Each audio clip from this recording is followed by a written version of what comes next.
on, guys? The Comics Kid 2099 here to talk to you about a book, Orion and King Arthur, written by Ben Bova. This is part of a series that is basically, I guess a way to describe it would be like a cosmic quantum leap. This character, Orion, he has been all over space and time. He fought in the Trojan War. He was part of the French and Indian War. There was one book that was set in the far future with spaceships. And this character, I want to say, first appeared in the 70s in a series of short stories in magazines. And then Ben Bova eventually did a few longer books with the character. And this book is actually the last in the series. And I've never read any of the other books in the series, but I am a big King Arthur fan, and when I saw that my local library had this, I thought I would give it a shot. I remember a blogger that I used to follow. He was talking about this when it first came out, and he really liked it. And I wasn't really sure what I would think of it, especially since I haven't read any of the other books in the series, and it does stand very well on its own. This does not require any reading of the previous Orion books, and I appreciated that. And as a King Arthur fan, I think this does a pretty good job of blending historical fact with a lot of the fantastical elements that you find in King Arthur stuff. This doesn't shy away from the Lady in the Lake, for example, or a lot of the mystical aspects. And a lot of the mystical aspects in this book are actually more science fiction-y aspects that are presented as mystical to some of the characters who don't know any better. So I thought that was an interesting twist on things. And this is a very brisk read.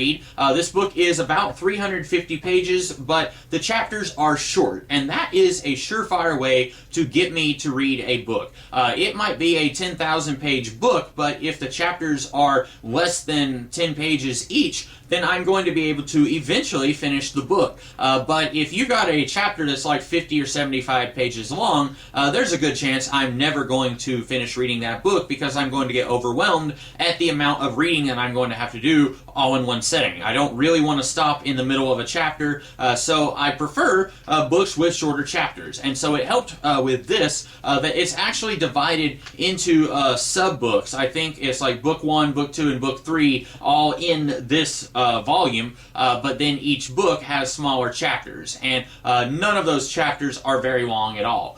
So I was able to read this in a couple of weeks, and there's actually a few days there where I wasn't reading, so if I had really put the pedal to the metal, I probably could have read this in even less time. So a very brisk read. I really enjoyed it. I don't know much about the character of Orion other than what is presented in this book, but I liked this book enough that I did end up ordering another one of the Orion books. It's not the first one. I think it's the one where he's in outer space, but I was interested enough in this character and the larger mythos of this world that I wanted to see more of what Bova would be doing with this world. This does end on a little bit of a cliffhanger, sort of. It ends in a way where it's saying maybe we're going to do some more stuff with Orion, or maybe this is the end.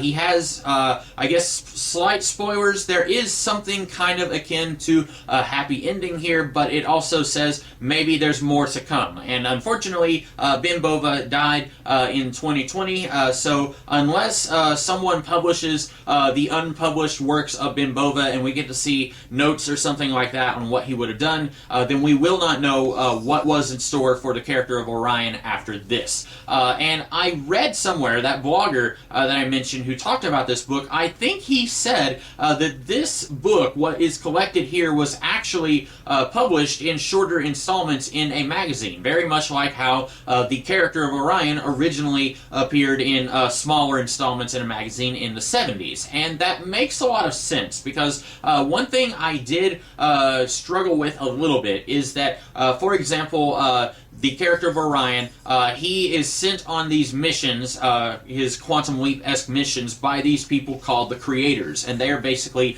really highly evolved human beings. And he doesn't really like most of the Creators because sometimes they want him to do something morally ambiguous. For example, in this book, they want him to allow Arthur to die and or to kill Arthur himself. And he says, no, I'm not going to kill this guy. He's going to unite all of these warring tribes and turn the island of Britain into a utopia.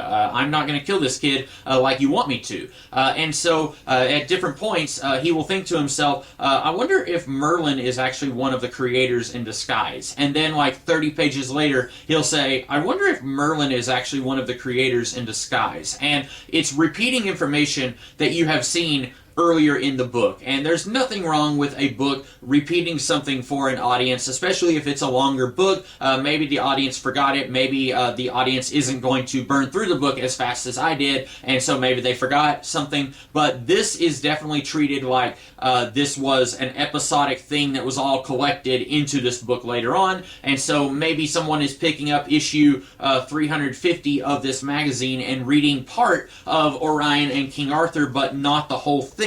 And so they need to have information fed to them that they didn't get because they didn't read earlier installments. I think that's what's going on. I didn't read this in that format. I read this as a book, but I think I remember seeing that this book specifically was originally shorter chapters that were all compiled later. But I like this book quite a bit. As a King Arthur fan, I enjoyed it, and I think even if you're not a King Arthur fan, you would probably like it. If you like the idea of this guy who jumps around in time and space, most of this is set in the reign of King Arthur. There is a little bit of Beowulf in here, if you're a big fan of Beowulf. There's also a couple of chapters I thought were really weird, where Arthur is jaunted a little further into the future.